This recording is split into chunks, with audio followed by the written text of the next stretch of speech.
Արցախյան 44 օրվա փաստ, ամեն մի հարց ունի մեկ պատասխան, ես մեր լավագույն հայերից մեկը վերլուծություն է կատարել առաջին օրվանից մինչև վերջ և ունի տարբեր փաստեր, ներկայացնում եմ դա, վերջում մի փոքր կներկայացնեմ ես մի դեպք, որ դուք անընդհատ ինձ դիմում եք այդ հարցով և այդ հարցը միշտ ես կփակեմ, որպեսզի հասկանաք։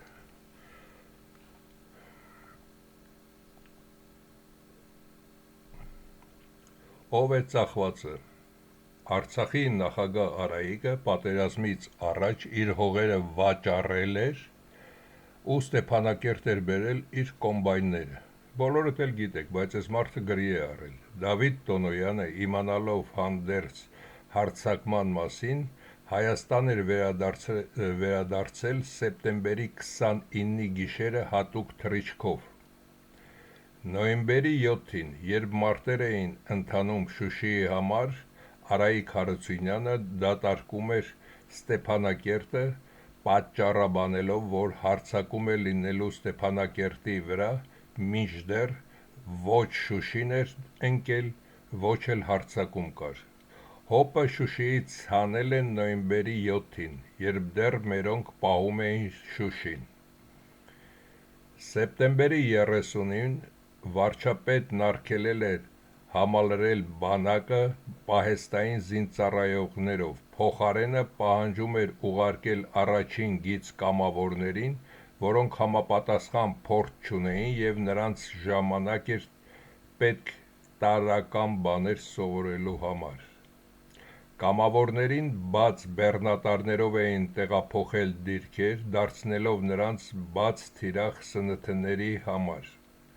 Բերված բոլոր անհրաժեշտ սարքերը պարտադիր գնում էին ՊՆ պահեստ ու մնում էին այնտեղ ու այնպես էլ սահման չհասան։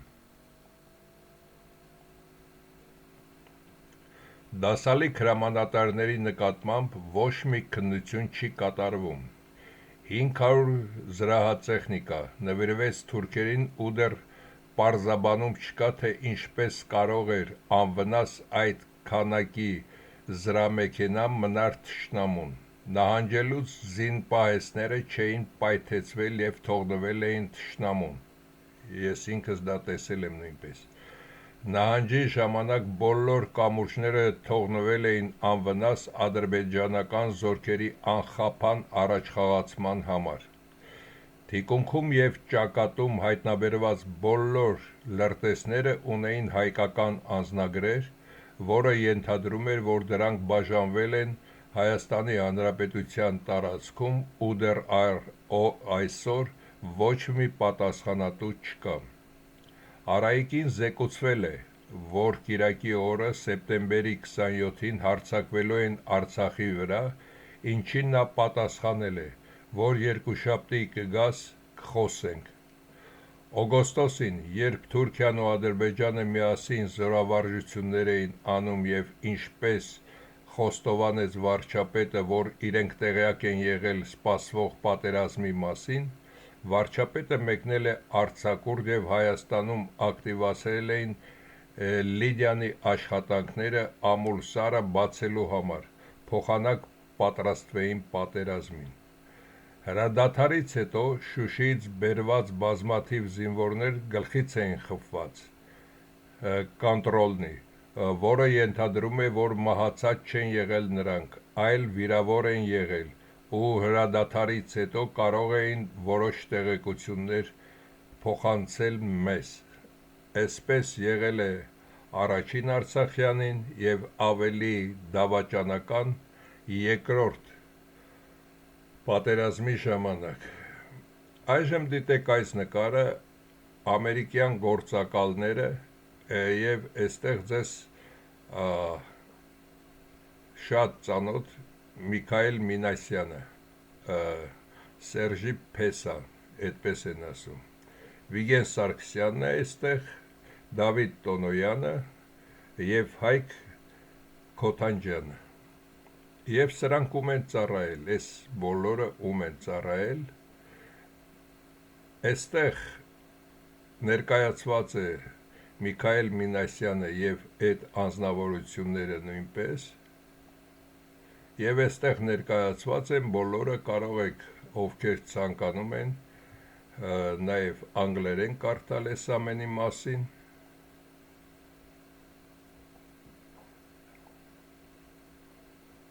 Մեր հայի ուղարկածը ռուսերեն է, ռուսական տարբերակը թողնում եմ, որպեսզի կարդաք, եթե որոշ մարդիկ հայերեն չեն հասկանում, գիտեմ Ռուսաստանում գտնված հայերի մեծ մասը հայերեն չի խոսում և չի հասկանում, որը դա մեր դժբախտությունների դժբախտությունն է։ Նաև այստեղ կարող եք կանգնացնել և այստեղ ամբողջ տեքստը։ Իսկ այժմ հայերեն տեքստը, որը թարգմանել եմ ձեզ համար, կարդամ, որպեսզի հասկանաք։ Պաշտպանական հետախուզական գործակալությունը ԱՄՆ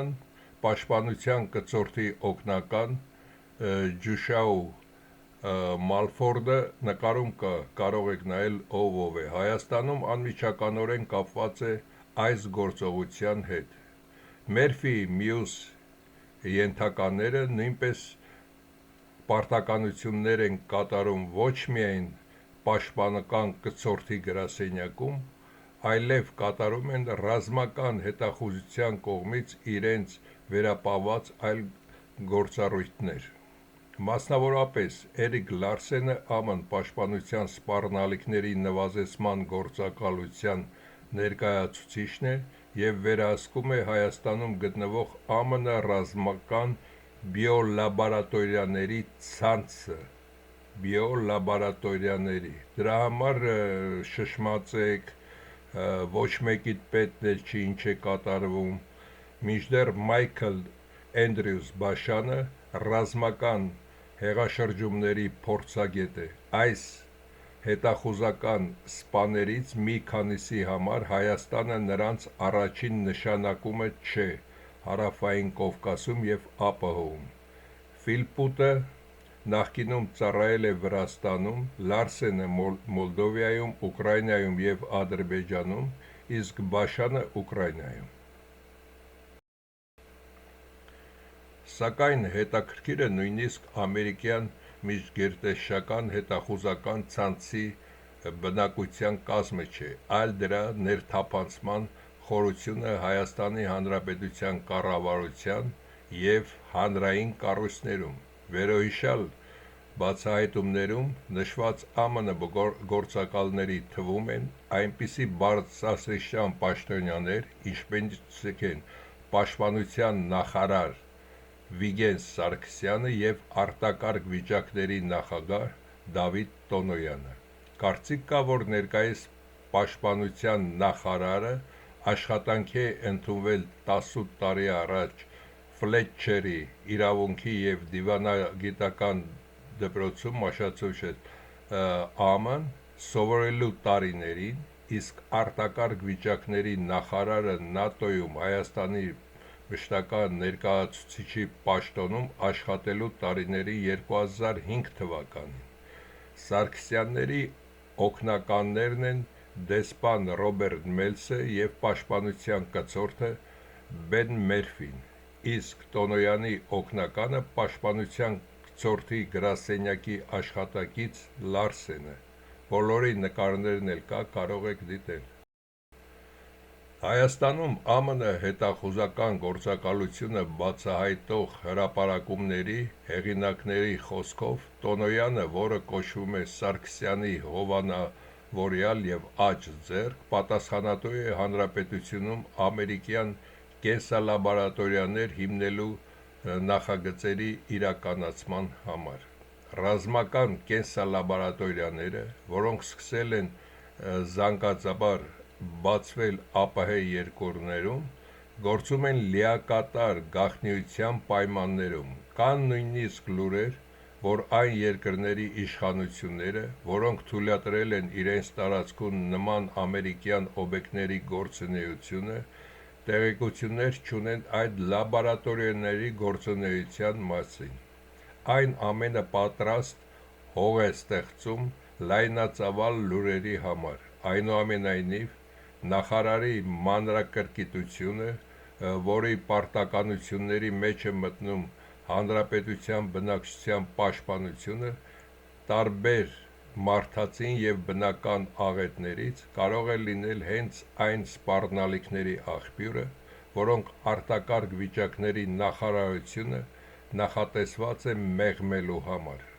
Ինձ թվում է հասկացաք, բացատրելու կարիք չկա, կամ ինքներդ կարդացեք, հասկացեք, եթե չէ հաջորդ ֆիլմում կասվի այս մասին։ Ու ես անընդհատ այդ լաբորատորիաների մասին խոսում եմ, որ ձեր վիճակը վիճակ չի, հայրենակիցներ Հայաստանում չեք հասկանում։ Վիգեն Սարգսյանն իր շուրջը պատմությունը ոչ պակաս տարօրինակ է, Նրա նշանակումը պաշտպանության նախարարի պաշտոնում 26 թվականի գարնանը Լեռնային Ղարաբաղի հակամարտության գոտում 4-օրյա ռազմական սրացումից հետո արված եզրակացություններից մեկն էր։ Խորհրդարանական հանրապետության նոր սահմանադրության պայմաններում, որին Հայաստանը դարձել է Սերժ Սարգսյանի նախագահական ժամկետի ավարտից և այս տարվա մարտին ընտրված նոր նախագահ Արմեն Սարգսյանի երդմակալությունից հետո, նախարարի դերը ընդհանրապես և հատկապես պաշտպանության նախարարի նշանակալի է։ Խաղաղ ժամանակ, ըստ հանրապետության նոր սահմանադրության, զինված ուժերի գերագույն գլխավոր հրամանատարը պաշտպանության նախարարն է, որին հաշվետու է գլխավոր շտաբի պետը, այսինքն ամեն ինչ Հայաստանում ոտքերը գլխի տեղն են դրել, գլուխը ոտքերի։ Սահմանադրությունը իհարկե որոշակի սահմանափակումներ է պարունակում պաշտպանության նախարարի համար։ Այն սահմանում է, որ պատերազմի ժամանակ հանրապետության վարչապետը դառնում է զինված ուժերի գերագույն գլխավոր հրամանատարը։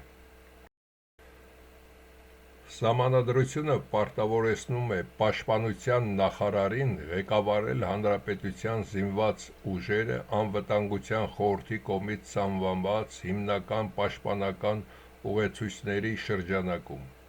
Ի դեպ, Անվտանգության խորհուրդը գլխավորում է Հայաստանի Հանրապետության վարչապետը, սակայն եթե Վիգեն Սարգսյանին որպես պաշտոնատար անձ ներկայացվում է մեղադրանքները և նա իսկապես ամերիկյան հետախուզության ծառայությունների գործակալ է, ով կարող է երաշխավորել, որ դրա գործունեությունը Հայաստանի Հանրապետության պաշտպանության նախարարությունում կուղղորդվի հանրապետության ազգային շահերով, այլ ոչ թե ԱՄՆ պետական շահերով։ Լեռնային Ղարաբաղի հակամարտության մեջ ներքաշված հարևաններ Ադրբեջանի և Թուրքիայի հետ դիվանագիտական հարաբերությունների փոխարեն փակ սահմանով Հայաստանի համար զինված ուժերի վիճակը և պատասխանատվությունը հիմնարար նշանակություն ունի։ Ամերիկացի գործակալների շարքում են նաև Արա Սաղաթելյանը և Սամվել Ֆարմանյանը։ Առաջինը ղեկավարում է Հանրապետության ազգային ժողովի աշխատակազմը և հանդիսանում է նրա գլխավոր քարտուղարը։ Նրա խնդիրը, ինչպես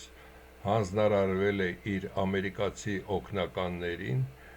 ներառում է հայկական լրատվամիջոցների վերահսկողությունը։ Վերջինս իշխող Հանրապետական կուսակցության անդամ է։ Ազգային ժողովի եվրոպական ինտեգրացման հարցերով մշտական հանձնաժողովի ղեկավարի տեղակալ և Եվրոպայի խորհրդի խորհրդարանական հանձնաժողովի անդամ, որը ներկայացնում է Հայաստանի խորհրդարանը։ Ֆարմանյանի պարտականությունների մեջ է մտնում ԱՄՆ իշխող վերնախավի կողմից ժողովրդավարություն չվայելող հայ քաղաքական գործիչներին վարկաբեկելու մեդիա արշավների կազմակերպումն ու անցկացումը, հաշվի առնելով, որ տեղեկատվական նյութերում նաև նշվում է մի շարք լրատվամիջոցներ և հասարակական կազմակերպություններ, որոնց միջոցով գործում են վերոնշյալ անձինք, կարելի է եզրակացնել, որ հայ հասարակության մեջ ժողովրդավարություն չվայելող, բայց պարբերաբար բարձրացված բազմաթիվ հարցեր։ Խնդրեմ,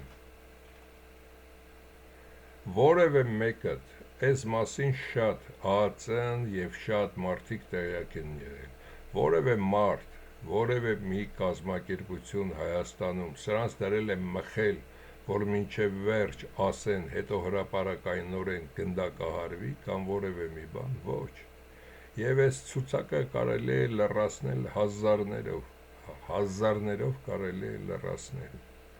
Այսինքն Հայաստանը գործակալական ցանցերով ավելի հարուստ է, քան աշխարհում որևէ մի երկիր, իսկ հայերով ավելի աղքատ է Հայաստանը, քանի որ եղած հայերն էլ կամ աղքատ են, կամ ոչ ոքի պետքն էլ չէ, թե Հայաստանում իրականում ինչ է կատարվում։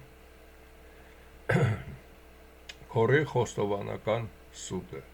Այս ֆիլմը դիտեք, որտեղ քորը խոստովանում է, թե այս երկու տականքներին ինչի համար է բերել։ Եվ այդ անձնավորությունը, որը ուղարկել է այս բոլոր նյութը, նաև նա սա ծաղրանկար չէ իրոք, սա հայ ազգին ծաղրելու ձևն է, այս ծաղրածոները լինելով հայոց գահին, հարուստներ եւ այլն, սա մեզ ծաղրելու ձևն է։ Եվ այս ֆիլմը բոլորդ էլ գիտեք, թե Սերժին ինչի է բերել, Ռոբերտին ինչի է բերել, եւ ուշադիր լսելով ֆիլմը այժմ կհասկանաք, թե իրական իմաստը դրա որն էր։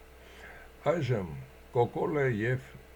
Սորոսյան ամբողջ հայաստանյան էլիտան։ Այստեղ ներկայացված է հայաստանյան ձեր իմացած էլիտան, որոնք ծառայել են Սորոսին։ Եվ գլխավոր դերում է նաեւ Կոկոլը։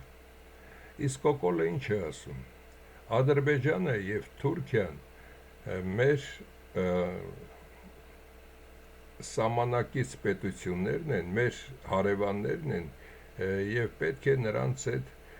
բարի դրացիական հարաբերությունները լավացվի։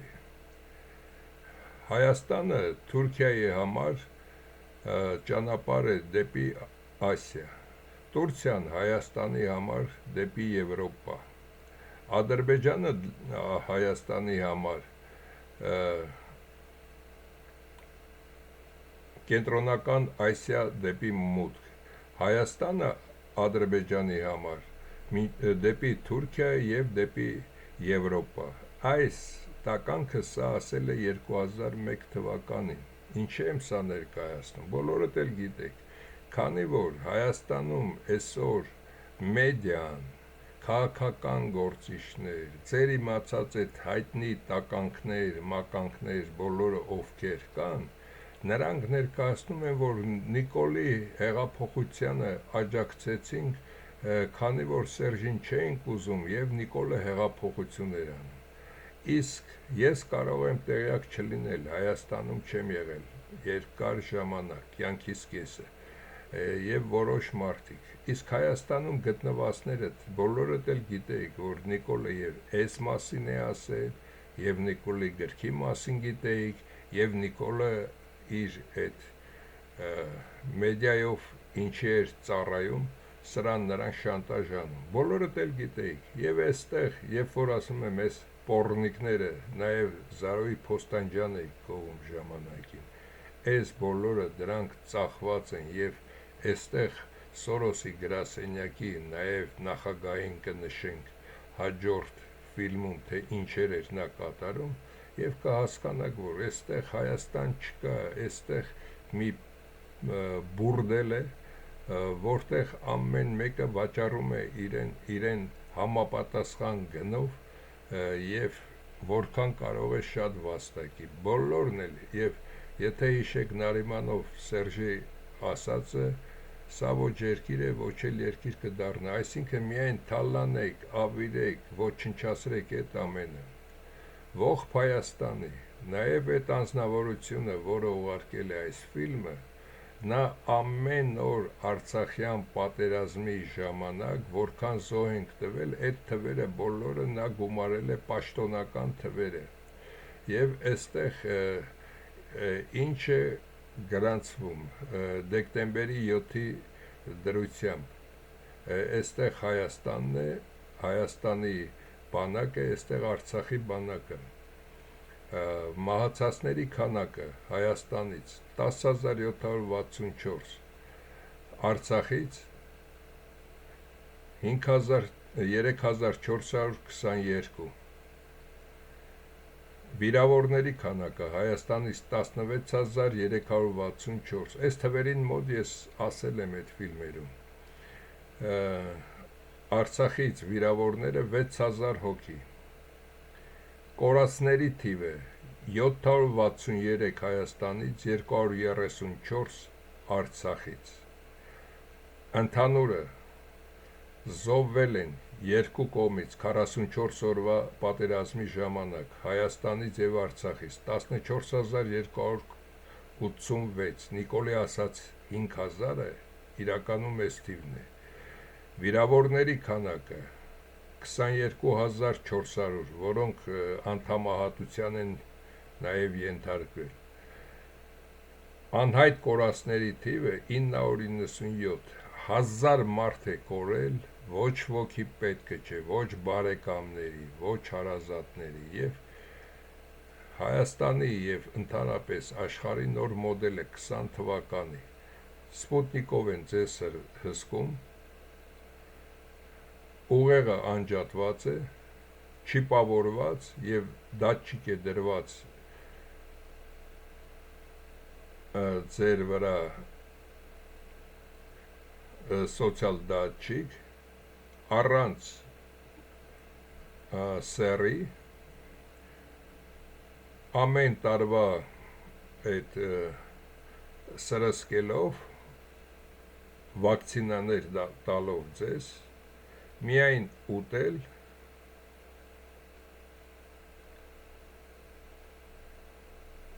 ոչխարի դեմք բոլորդ ընդունեք և ունենաք հեռախոս, որով նաև ձեզ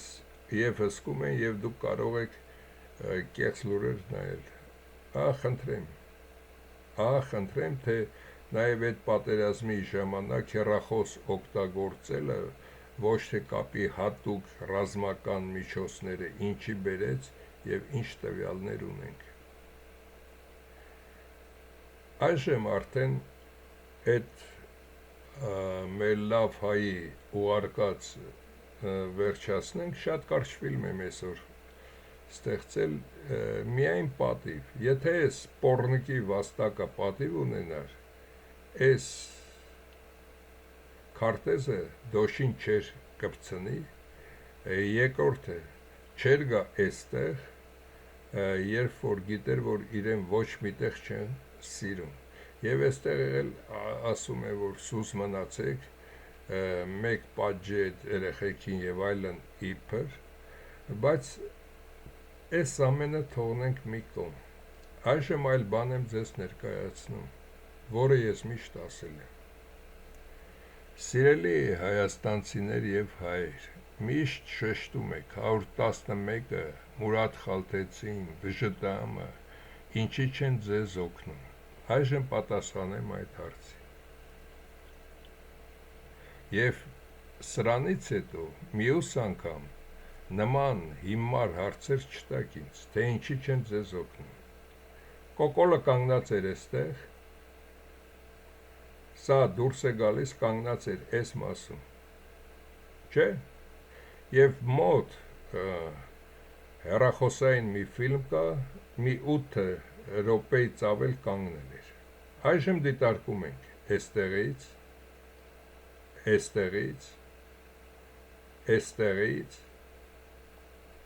այս հեռավոր մասերից, հնարավոր էր էստեղից նրանք գնդակահարել, հնարավոր էր, ինչի համար եմ սա ասում, երբ որ ասում եք Հայաստանում կան հարուստներ և շատ հարուստներ, $20,000 ունեցողը Հայաստանում կարող էր 5000-ով գնել մի սնայպեր և շատ պարզ դեպք էր, և նա էլ է տենց պաշտպանված չէր, և այդտեղից կոկոլի հարցը լուծեր, ժողովրդի մեջ նա կանգնած էր, կարելի էր ձեր մեջ ունենալ որևէ մեկը սպից երկար և մտցներ մի քանի անգամ նրա մարմնի մեջ, թեկուզ 3 մետր հեռու լիներ, կարող էիք, չէ, այդ սպիցը մի կես մետրանոց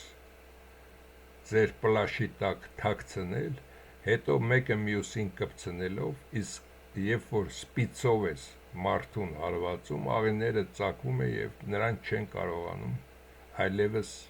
վերակենդանացնել, ամբողջ մարմինը թունավորում է, և սրանից հետո, որը այդ սպիցների արժեքը կարող է լինել մաքսիմում $50, և սրանից հետո, եթե հարց կբարձրացնեք, իսկ այդ 2 երեխաների ճվճվոցը և այլն, դա ցիրկ էր սարքած Նիկոլի կողմից, կբարձրացնեք, որ ինչի չի 111-ը օգնում, և այսօր ես պատասխանում եմ 111-ի Մուրադ Խալթեցու, Բժտամի և իմ անունից, եթե որևէ մեկը նորից կփորձի ասել ինչի չեք օգնում, ամենապարզ բանը, երբ որ ամբողջ հայերի և ձեր պատվին է կպչում, երբ որ ցուցադրեցի 11,000-ից ավել զոհ կա, 15,000-ից ավելի վիրավոր կա և 1000-ին մոտ անհետ կորածներ, եթե դրանք չունեն բարեկամներ, անտեր մարդիկ են եղել, և դուք այսօր Հայաստանում ապրելով միայն ողորմություն և խնդրում եք, որ գան հայ գիտնականները ձեզ օգնեն, ապա դուք ոչ միայն հիմար եք, այլև անպատիվ եք, անպատիվ հիմարներ եք, և հաջորդ հարցը, նաև շեշտվում է, որ Հայաստանում կան ադրբեջանցիներ, որոնք շրջում են Հայաստանի մայրաքաղաքի կենտրոնում, մի 10 տղա չկար արագ անցնել դրանց մոտով մի երկուսի վիզը կտրեր և արագ հեռանար, էդ էլ չկար, և ի ուրախություն ձեզ, վերջացնելով ֆիլմը ասեմ, այս նոր ընտրությունների ժամանակ, սիրելի հայաստանցիներ, Նիկոլը տալու է 1 կիլոգրամանոց բրինձ, մակարոն, վերմիշել, իսկ Սամվել Կարապետյանը ամենքիդ տալու է $50, այնպես որ ուրախ դիմավորեք և այս միակ ուրախ լուրը ձեզ համար, իսկ մնացածը ձեզ համար տխուր լուրեր է, կամ իմիջիալոց լուրեր է, քանի որ ձեզ ոչ հետաքրքրում է Հայաստանում այդ լաբորատորիաները, ոչ հետաքրքրում է, որ Արցախը ծախեցին, քանի գյուղ ծախեցին, քանի քաղաք ծախեցին, քանի տուն ծախեցին, մի կիլոգրամ բրինձով դուք կարող եք, թեկուզ 100,000 արցախցիները, որոնք այսօր Հայաստանում են, կարող եք ձեր տունը,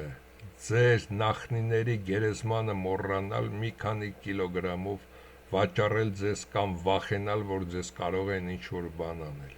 երբ որ 1000 հոգի համախմբվի, ոչինչ էլ չեն կարող անել, իսկ դուք համախմբվելու, նույնիսկ արցախցիներ հետ, որոնք տուն են կորցրել, և դրա համար Հայաստանը, և երբ որ ասում էին, ցուցադրում էի ֆիլմերում, որ Եվրոպան մերն է եղել և հետ ենք նահանջել, հասել այսօր 30,000 քառակուսի կիլոմետրին և զոհվելով, պատճառը նա է, որ երբ որ մեկի հետ մի բան է կատարում, մնացածի պետքը չէ, ինչպես աշխարհում Արցախը տվեցին, քրիստոնյաների պետքը չէր, և նրանք լավ մարդիկ հասկանում են, ես բոլոր նորմալ մարդկանց և լսում եմ և կարդում, բայց հիմնական մասսան չի հասկանում, որ Արցախից հետո իրենց հերթն էլ է գալու, և Հայաստանում չեք հասկանում, որ այդքանը տալով հասել ենք այսօր 30,000-ի, 30,000-ն էլ ենք տալու, մյուս ֆիլմում կխոսեմ, թե ինչ են ցանկանում անել բրուտները և ինչ է նախատեսված եղել Եվ ինչի քորը խոսեց որ Սամվել Կարապետյանը, էնպես որ առաջարկում եմ մյուս անգամ հարց չտաք, թե ինչի չեն ձեզ օգնում։ Ես էստեղ ցուցադրեցի $50 մինչև կան մարդիկ, որոնց տներում էլ թաքնված դեռ կան և սնայպերներ և տարբեր զենքեր, կարաբիններ, կարող էիք այս գործողությունը կատարել, էնպես որ մեղքը մեկ գցի կամ ողորմելի տեսք մեկ ընդունի, որ թող գան մեզ փրկեն, երբ որ դուք ինքներդ ներսում ինքներդ եք աճեցրել ծախվելով այդ տականքներին, ծախվելով տականքներ եք աճեցրել մնացածներդ, իսկ գնացածների մասին ասեմ, այն ովքեր որ